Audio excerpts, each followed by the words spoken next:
Hello everyone. छात्रों, micro lesson plan पढ़ाने की मेरी जो सीरीज चल रही है, इसमें मैं संस्कृत का ये लेसन प्लान पढ़ा रहा हूँ। ये उद्दीपन परिवर्तन कौशल होता है। तो उद्दीपन कौशल परिवर्तन के अंतर्गत ये जयपुरम टॉपिक है, पाठ है, प्रकरण है, उसका हम अध्ययन करेंगे। तो उद्दीपन परिवर्तन क्या होता है, कैसे होता है, पूरी नॉलेज लेंगे और पूरा प्लान बनाना सीखेंगे। एक नज़र प्लान को देख लीजिए और उसके बाद देखते हैं इसके प्लान को बनाने का तरीका क्या होगा, पाठ योजना कैसे तैयार की जाएगी। तो इसके लिए चलते हैं बिना कुछ देरी किए हुए। बस आपसे एक बात कहना है, वीडियो को पूरा देखना, बीच में मत रुकना। जिसने बीच में वीडियो छोड़ दिया, जिसने स्किप किया, प्लान बनाना नहीं आएगा। पूरा वीडियो देखो, एक बार समझ में नहीं आया दोबारा देखिएगा, आपको पक्का समझ में आएगा। और आपका जो भी शिक्षण विषय हो, उससे संबंधित सभी सामग्री प्ले लिस्ट में जाके आप देख सकते हैं। अलग अलग विषयवार, माइक्रो टीचिंग, मैक्रो टीचिंग, दूसरे अन्य विषयों की भी है। बहुत सारे टॉपिक उस पर पढ़ाए हुए हैं, बहुत अच्छी तरह आपको समझ में आएंगे, तो उनको देखिएगा। तो चलते हैं, ये उद्दीपन परिवर्तन कौशल के घटक जानते हैं, किस तरह से बनाते हैं संस्कृत के लेसन प्लान में। आवश्यकतानुसारम शरीरस्य संचालनम अभवत। इसमें क्या करना होता है मैं आपको बता दूं। उद्दीपन का मतलब होता है सहारा या कोई आलंबन और उसका परिवर्तन। किसी को सहारा देने के लिए, किसी को परिवर्तन देने के लिए, उसको उद्दीप्त करने के लिए, छुपी हुई प्रतिभा को बाहर निकालने के लिए जो परिवर्तन दिया जाता है, उसके अंतर्गत टीचर को क्या क्या करना है, आवश्यकता के अनुसार शरीर का संचालन होना चाहिए। विभिन्न अंगस्य अभिव्यक्तिम अभवत। ऐसे नहीं है कि टीचर को ऐसे ही खड़ा होना है क्लास में। उनकी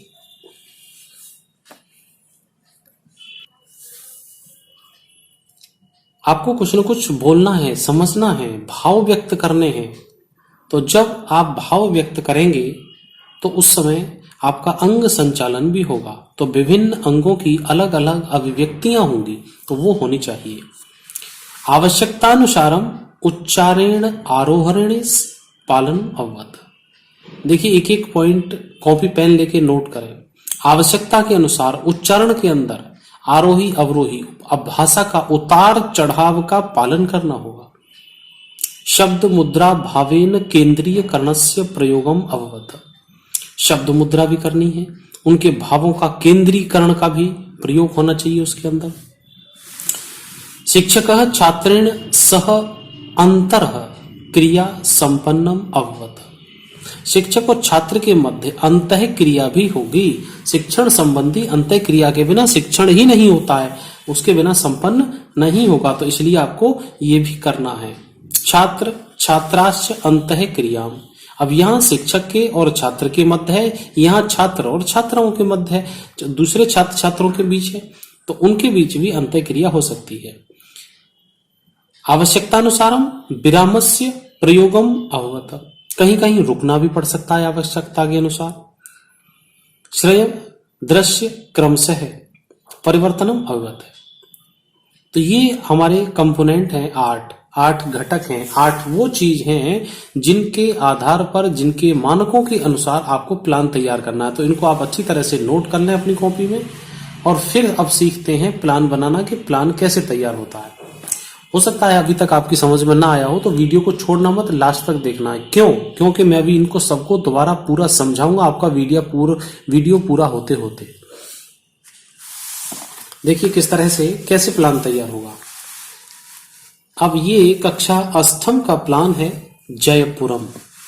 अब देखिए प्लान कैसे तैयार होता है उद्दीपन परिवर्तन में। अब ये है टॉपिक, ये है प्रकरण, ये है पाठ का अध्ययन। तो जयपुर नगरम राजस्थान प्रांतस्य राजधानी अस्ति। अस्य नगरस्य निर्माण जयसिंह अकरोत्। जयपुर हवामहल स्थित अस्ति। जयपुर गुलाबी नगर कथ्यतः अस्य नगरस्य ऐश्वर्यं निर्वाण कौशल सौंदर्य च दृश्यवा वैदेशिकाः अपि चकिताः भवति। इंदु नगर भारतस्य पेरिस नाम्ना प्रसिद्धम् अवैव प्राचीन दुर्गः जयदुर्गः अस्ति। सदैव अब्र पर्यटकाः समागच्छन्ति। ये टॉपिक, ये जो इतना लिया हुआ है, ये आपके पाठ्य पुस्तक से है। अब इस पाठ्य पुस्तक को समझते हुए अब आपको इनमें से प्रश्न शुरू करना है जो आपने ऊपर दिया हुआ है। तो गुलाबी नगरस्य किम कथ्यते। अब यहां पर टीचर के हाव भाव चेंज होंगे जो भी आपको घटक बताए हैं उनके अनुसार। अब जैसे जैसे यहां पे दिया हुआ है उसी तरह से जैसा भाव हो, शरीर का संचालन करना है, विभिन्न अंगों का संचालन करना है, फालतू संचालन नहीं करना। कि सब टीचर ने कहा है अंग संचालन करते रहो, तो क्लास में कोई फालतू संचालन नहीं है। भाव के अनुसार, अपने प्रकरण के अनुसार, अपने पाठ के अनुसार और क्लास का स्तर देखने के बाद ही आप उसका संचालन करें। तो इसका उत्तर बनता है गुलाबी नगरम जयपुरम कथ्यते। दूसरा देखिए, हवा महल है कुत्र स्थितः अस्ति। हवा महल कहाँ बना हुआ है, कहाँ स्थित है? हवा महल जयपुर नगरे स्थितः अस्ति, जयपुर नगर में बना हुआ है। तो छात्र जवाब दे रहे हैं जयपुर नगरस्य अपर नाम किम अस्ति। कोई दूसरा नाम क्या है उसका? गुलाबी नगरे। ठीक। अगला है राजस्थान अपर नाम किम अस्ति। कौन सा दूसरा है? राजस्थान प्रांतस्य राज धनी जयपुरम अस्ति। तो इस तरह से यहां 4 प्रश्न पूछे हैं। अब इन 4 प्रश्न के अंतर्गत दोबारा फिर समझिए। आवश्यकता के देखिए, दोबारा पूरा देख लीजिए। आवश्यकता अनुसार शरीर का संचालन, विभिन्न अंगों में अभिव्यक्ति, आवश्यकता अनुसार आवाज में आरोह अवरोह उनका पालन करना है नियम का। शब्द मुद्रा भावेन केंद्रीयकरण से प्रयोगम अवगत, केंद्रीकरण भी करना है भावों का। शिक्षक छात्रेण सह अंतःक्रिया, शिक्षक और छात्रों की साथ साथ अंतःक्रिया भी हो और छात्र छात्र की भी अंतःक्रिया हो। मतलब क्लास आपस में भी डिस्कशन करेगी और टीचर और स्टूडेंट के साथ भी रहेगा। ठीक। आवश्यकतानुसारम विरामस्य प्रयोगम, विराम चिन्हों का भी प्रयोग करेंगे। दृश्य शब्द क्रम से परिवर्तन बताओ। अब कोई दृश्य शब्द सामग्री है, सहायक सामग्री है, उसको दिखाते हुए भी आपको ये सब करना है।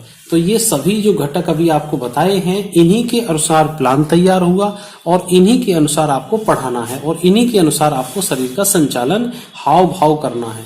क्योंकि इसके अंदर उद्दीपन का परिवर्तन है। बच्चों के अंदर जो प्रतिभा है उसको धीरे धीरे से निकालने का प्रयास करें। उद्दीपन परिवर्तन कौशल। तो इसमें कभी टीचर आवाज का उतार चढ़ाव तेज करेगा, कभी धीमा करेगा, वो भाव के अनुसार रहेगा। ऐसे नहीं है कि एकदम लगातार से आपने पूछ लिया है। दूसरा मैं बता दूं, जो व्याख्या कौशल होता है उसको भी इसी तरह से लगभग बनाना है। उसके घटक अलग हैं, उसका वीडियो अलग से है, लेकिन उसमें भी इस तरह का कंटेंट लिखो और यहाँ पर व्याख्या लिखनी है और संस्कृत वाले की व्याख्या लिखो और 2 प्रश्न नीचे लिख दो। वो व्याख्या कौशल भी हो जाएगा। अलग वीडियो भी है, मैं आपको सब बताऊंगा, भी समझाऊंगा। अगले वीडियो की तरफ भी चलेंगे, लेकिन उसमें जाने से पहले एक बार दोबारा से फिर एक नजर, बस 1 मिनट में। ऊपर आपने ये लिखा पाठ्य वस्तु, ये 4 प्रश्न आपने किए, 4 प्रश्नों के उत्तर मिले, हाव भाव संचालन सब कुछ इनके भाव के अनुसार है। आपका जो भी पाठ हो, जो भी टॉपिक हो, जो भी प्रकरण हो, उनके अनुसार अपने हाव भाव का संचालन करेंगे। दूसरा जो सबसे बड़ी चीज है जहां छात्र परेशान होते हैं कि ये घटक जो होते हैं इनका टैली किस तरह से लगाया जाता है। तो मैं आपको बताऊं कि जिस घटक को प्रश्नों में कितनी बार प्रयोग किया गया है वही यहां पर लग जाएगा। जैसे पहला घटक देख लीजिए, दूसरा घटक देख लीजिए। अब हम देखते हैं कि हमारे जो प्रश्न बने हुए हैं उनमें कहां कहां किस तरह से यूज हुआ है। पहले प्रश्न के घटक, दूसरे के, तीसरे के, चौथे के।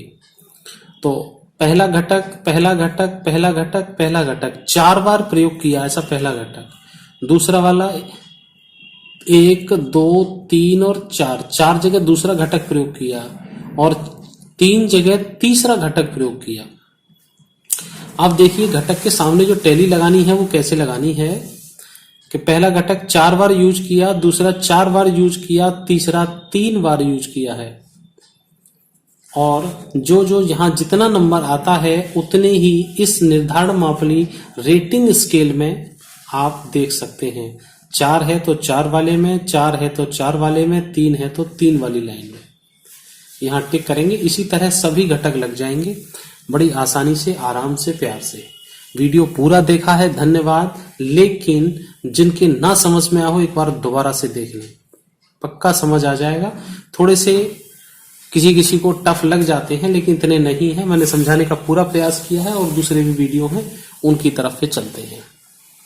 तो मिलते हैं छात्रों अगले वीडियो में।